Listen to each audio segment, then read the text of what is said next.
Friends, our scripture reading this morning is going to come from Matthew 23.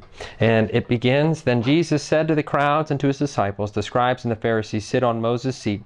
Therefore, do whatever they teach you and follow it. But do as they do, for they do not practice what they teach. They tie up heavy burdens, hard to bear, lay them on the shoulders of others, but they themselves are unwilling to lift a finger to move them. They do all of their deeds to be seen by others, for they make their broad and fingers and fringes long. They love to have the places of honor at banquets and the best seats in the synagogues, and to be greeted with respect in the marketplaces, and have people call them rabbi. But you are not to be called rabbi, for you have one teacher, and you are all students. And call no one your father on earth, for you have one Father, the one in heaven. Nor are you to be called instructors, for you have one instructor, the Messiah. The greatest among you will be your servant. All who exalt themselves will be humbled, and all who humble themselves will be exalted." May God add a blessing to the reading, to the hearing, and the living of his holy word. Thanks be to God. It was a couple of years ago, and one of the things I really enjoy is reading stories to my sons. And my son, my oldest, was old enough to read the C.S. Lewis classic, The Lion, the Witch, and the Wardrobe. And he was really enjoying the book. And every night we would read a full chapter, even though he would try to get me to read 2 chapters. We would only read the 1. And spoiler alert, friends, if you have not read the book, one of the main figures in the book is this creature, is a lion, Aslan.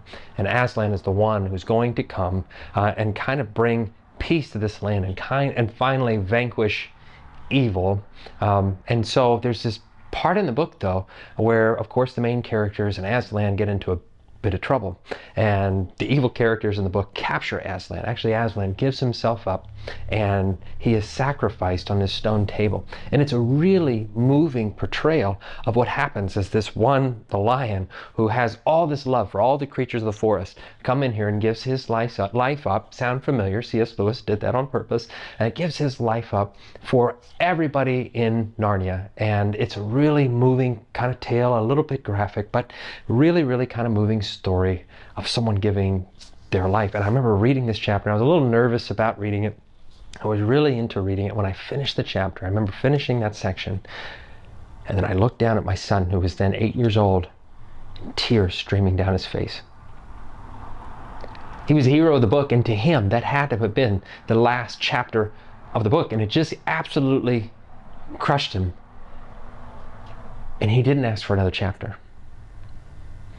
Because for him, that was just going to be the end of the book. I mean, what else could there read? There's no point in reading if all the other chapters are going to be like that chapter. I certainly don't want you to keep reading that and looking at his face. And I told you, I never read another chapter. I'm usually tired, and it takes us a long time to get through all the one. And I'm looking at his little face, his little chubby cheeks with his tears pouring down. And I said, "Buddy, if it's okay with you, I'm going to read the next chapter." And he kind of acknowledged, and then we start reading the next chapter. I'm sorry, friends, spoiler alert, Aslan comes back because of the magic and the love of him giving up his life. He actually comes back, and it is a story. It's supposed to be, The Lion, Witch, and the Wardrobe was written as a Christological story, and he comes back, and the joy that my son had, I'm like, oh my gosh, and I just didn't want him to have to go to bed like that. I read the next chapter. I don't know about you, friends, but at least for me personally, in our family's life, we've suffered just a series of losses in this family. And it seems like every time we're getting together as a family, at least as of late, we always say, we really need to get together beyond these times. At a funeral, and we go to each other's house and we order food, and everybody kind of comes in, remembering the life of those. And we really should do this more often. Sometimes we do, sometimes we don't. But in these moments, especially, at least for my family, and maybe it's for you, maybe it's in this season, maybe you lost somebody in this past year that's been really hard to lose, and it feels like you don't want to read the next chapter of your life. And it can be hard to feel the reassurance that there is another chapter, both in your life and in the life of your loved one. And that this life and all the ills in this life do not have the last word. And what Jesus Christ did in sacrificing his life for us opened up a whole new chapter for us to read. And through that lens, every single day can be a new chapter. And our loved ones wait in his almighty hands of love. In that next chapter is already, as the Johnny Cash song says, on the other side of that shiny River Jordan. in reading the scripture text that I just read from Matthew 23. It's an interesting one. It's a lectionary text. It's not usually read in accordance with all saints, but it got me thinking this. Jesus is pretty hard on the Pharisees for the rules and regulations that they're levying upon his people. He says they don't even lift a finger to move them. They lay these heavy burdens down on people, but don't even lift a finger to do anything about the burdens. They say one thing and they do another, and he calls them hypocrites. The truth is, when I think about the saints that have since passed, at least the 5 names that we just read over here when we lit the candle, every single one of them was a burden lifter. And what I mean by that is that they lived their lives in ways that opened doors for other people.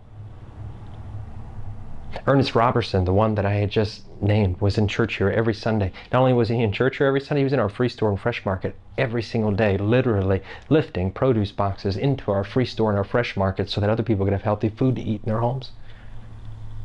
And if you didn't know much about Ernest Robertson, he didn't have much in the ways of food in his own home. He was a burden lifter. He kept our church in check, even as much to tell us about the struggles people were having in the Newton area at that time. He was a burden lifter.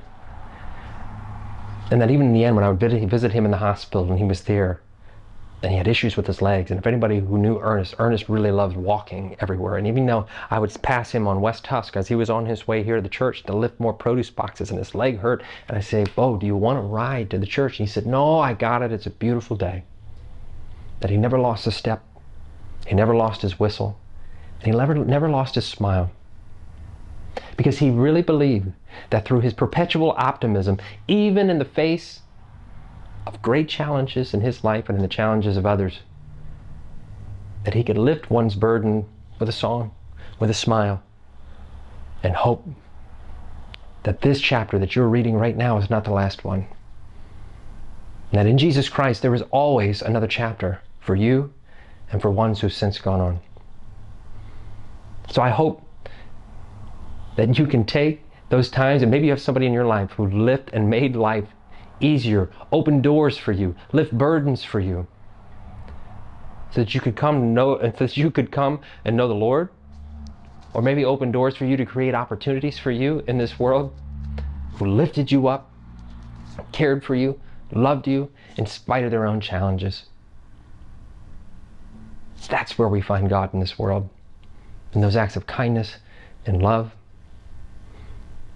And that even though it's hard and the chapter that they lived with us and this life is over, that next chapter, I thank God that there were chapters written after this life.